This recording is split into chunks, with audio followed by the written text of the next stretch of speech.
Alright, today we're going to immerse ourselves in a journey through a maze of LEGO Pac-Man Arcade. It's a set designed for adults just like us. And we have so much to unpack with this set, from power pellets to ghosts to a whole bunch of secrets hidden on the inside. And we're not just building today, we're taking a look at the design, the technique, and I'm also trying something new. I'm going to introduce a new grading scale of bronze, silver, or a gold brick. So you're going to know how this set stacks up and compare it to what you think as well. So let's get started. So as we dive into bag one, it's really exciting to see that we're building a small display stand for both Pac-Man and a couple of ghosts. This is a really cool touch by LEGO. They didn't need to include this, but the fact that we have something extra, it's a really nice touch. And I remember playing Pac-Man when I was younger. We would be at a Pizza Hut for a friend's birthday party, and we would go back and forth between the Pac-Man machine and the pizza at the table, asking our parents for quarters so we could play more Pac-Man and beat each other's high scores. It's such a vibrant memory, and Pac-Man has definitely sit with me for a really long time. Alright, as we get back to the build, take a look at these turning gear components on the bottom of the small stand. For something that isn't a part of the main build, it's really cool to see that LEGO went the extra mile to just include something extra, but we'll come back to this in a minute. Alright, cool, now this is where it gets really fun. We're gonna start building the main cabinet itself, and I'm super excited to dive into this. I remember seeing the video on LEGO's website of all these inner mechanics and inner workings. I can't wait to see how this unfolds. So before starting this build, I did a lot of research on Pac-Man, and it's pretty insane. In its first year, Pac-Man earned over $1 billion in quarters. That's billion with a B, and that's insane. It just shows you how popular it was when it first came out. It just took the world by storm. 1 billion quarters. Think about that. Okay, now we're starting to see some really cool features already in this build. So take a look at this 25-cent slot. It's a really nice nod to the arcade roots, and it actually lights up when you press the start game button. And check out this turning crank on the side. When you turn it, you get these moving gears, which will eventually move the characters through the maze. Just wait until we get to that spot. The attention to detail on these stickers is just awesome. Look at the colors and the way that they have the Pac-Man logo and branding just totally down. And look at this hand rest that features just these vibrant Pac-Man artwork pieces. It's a really authentic touch to this build. And now that we have the size of this arcade unit built, take a look at the branding of the sticker that's on the side. Like I said, it's just totally spot on. Okay, now we've reached to what I consider to be the heart of this build. It's the Pac-Man maze. This is where all of the magic happens.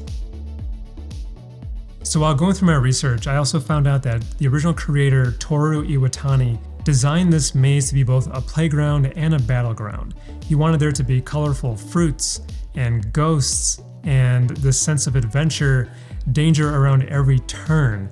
And it's amazing how that original design, which was created back in the early 80s, still is present today in these modern Pac-Man games. So it really shows you that his original vision has really stood that test of time.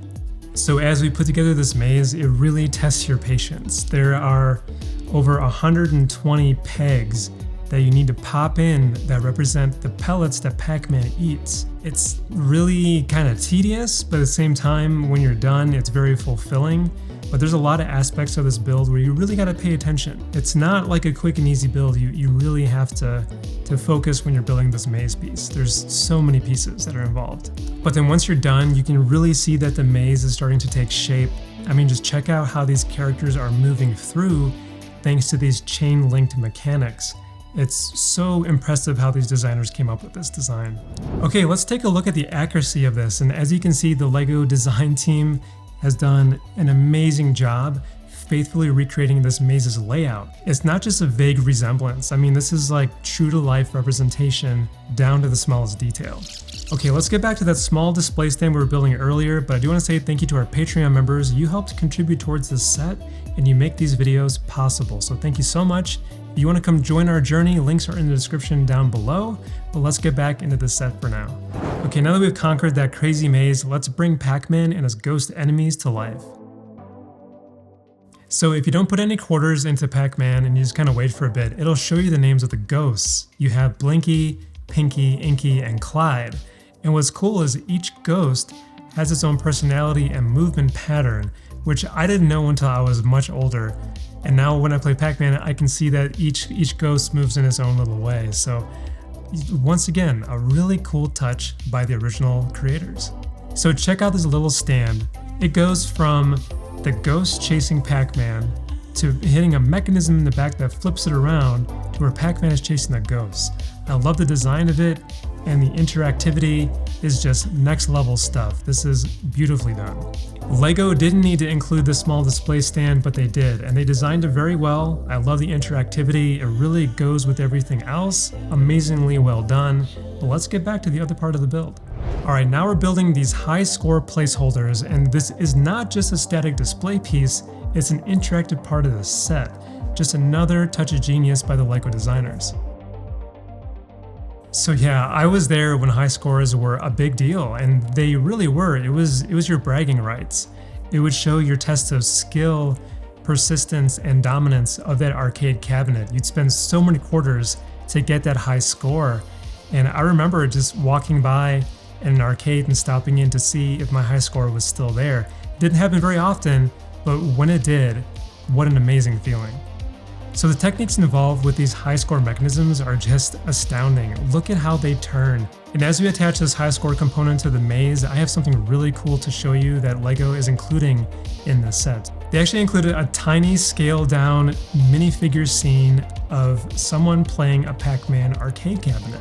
And everything about this scene just captures that 80s vibe perfectly, and it's so cool because this actually hides inside of the Pac-Man arcade machine. I think this is a really brilliant way for LEGO to add their signature touch of including minifigures in this build. There's just no better way to do this, so just a really cool touch. I love that this is included. You know, as I was building, I was thinking to myself, why did LEGO choose Pac-Man over other arcade games? There were other games in the 80s that really took off, but why Pac-Man? And I think they chose Pac-Man because it's a character. It's more than a game, it's like a pop culture icon. It actually, I think it's one of the first games, if not the first game, that actually had merchandise. There were clothes and toys and collectibles. It was Pac-Mania or Pac-Man fever. It was really hot during those days, so I think that's why LEGO chose this one. You know this is an official Pac-Man set when you see this Pac-Man logo. It's just, this is a symbol of a timeless classic, and they got the design of this totally 100% spot on. And this is another cool part of the build. I love this joystick. So Pac-Man just needed to run around the maze, so all that you needed was a control device to move him in different directions. You didn't need any other buttons.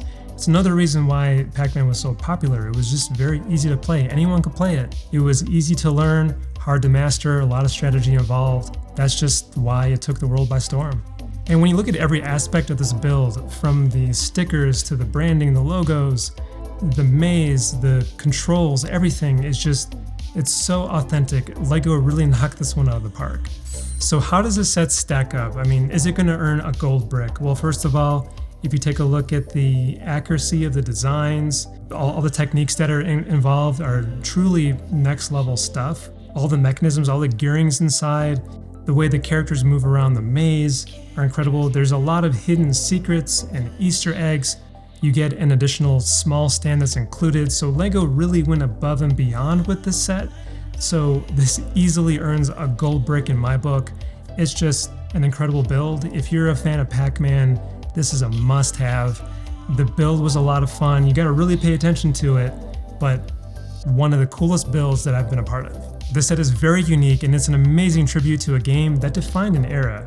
And if you want to see even more iconic LEGO sets for adults, check out our video here. And if you watch our videos back to back, it really helps the channel tremendously. So thank you for sticking with us. I appreciate it, and I will catch you in the next one.